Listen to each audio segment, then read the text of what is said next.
Hey folks, this is Vent with Dad's Gaming Addiction, and today we're going to quickly review... This is a game that you can find on Steam for about 20 bucks. So what is... Well, is a city builder of sorts. It's advertised as an isometric city builder set in ancient Mesopotamia. I don't see it as such. I see it as a puzzle game. My beef with this is this. The maps are so small that it sort of ramrods you and shoehorns you into very particular build styles in order to complete your objectives. So there's a campaign, and there's also this scenario. I don't know. There's a scenario button on the main menu, but it's blank when I enter it. I don't know what that's all about.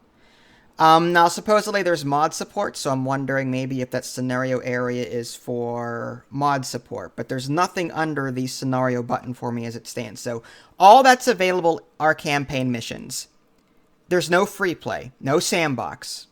It's just campaign mission, campaign mission, campaign mission. And I know what you're going to say.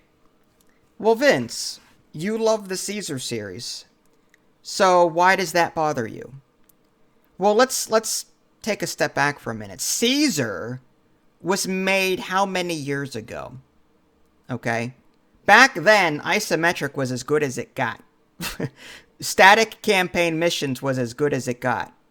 It is now 2021. We have a game now in 2021 that is isometric and doesn't feature sandbox or free play. You know, a game like Caesar that is extremely old, and Zeus and Pharaoh and Children of the Nile, I can see why those games didn't have sandbox, and even some of them do. But this game should have more than what it does. And let me expand on that. In Caesar, there were a lot of buildings that you had to construct in order to appease the people. For example, entertainment buildings. You put down arenas. For example, there was a gladiator structure you put down, you hired gladiators, and they fought in the entertainment area, and every housing district around that area was appeased for their entertainment.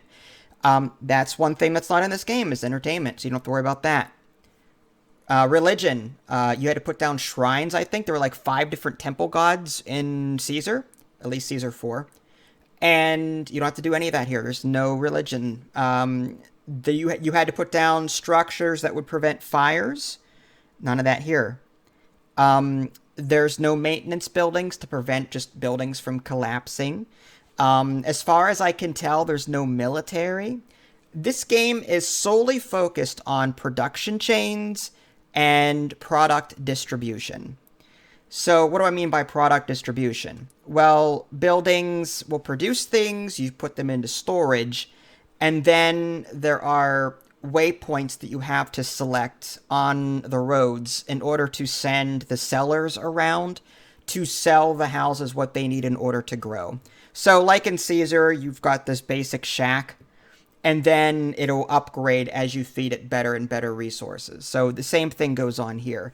And again, that wouldn't be so bad, except that the maps are so small, and the maps are designed in such a way to where there's no room to play around. There's no room to try out different strategies. There's this one mission that I'm playing where it introduces you to irrigation. And you have to put down like this little water mill next to the water, and then you build a canal from that inland, and then that will make land fertile. But there's only room for 3 mills, which means that your canals will only go so far. So you're stuck with this small area of fertile land, and you have to like get every little square that you can and use it to your advantage. That's not what I'm here to play. I'm not here to squabble over one piece of land that would make or break my objectives. I want a nice large map, grandiose map, and I want to build a grandiose city.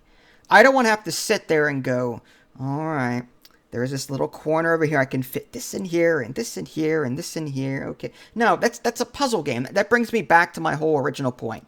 This game feels more like an isometric puzzle game than a city builder game. And that's not at all what I wanted to play here. Yes, you can... there is a bit of logistics in this game, and you have to appease the people, trading. Fine. That's okay. But this game, compared to other games in the genre, especially this game was made in 2021, compared to some of the other games that were made in days of yore, it doesn't even hold a candle to it. So do I recommend this game? No. This game just doesn't have the oomph that it needs to compete with even the older games, and that's saying a lot.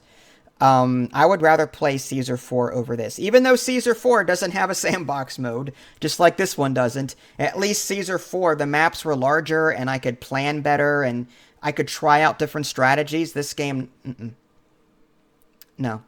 At least the early missions, I'm struggling to get past those because I don't want to do that.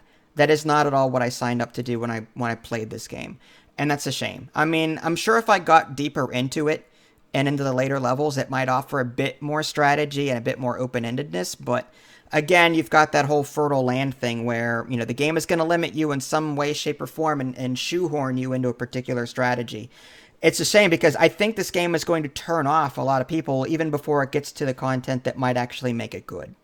So, do I recommend it? Not really. Not unless you like small maps and you like puzzling and figuring out where to put things, but I want more options. I wanted more from this game, to be honest with you. And it's a shame that it didn't deliver. If you guys haven't already, subscribed to me on Twitch and YouTube. That way you can stay up to date with any new content I happen to publish. This is Vince. Thanks for watching, and I'll catch you next time.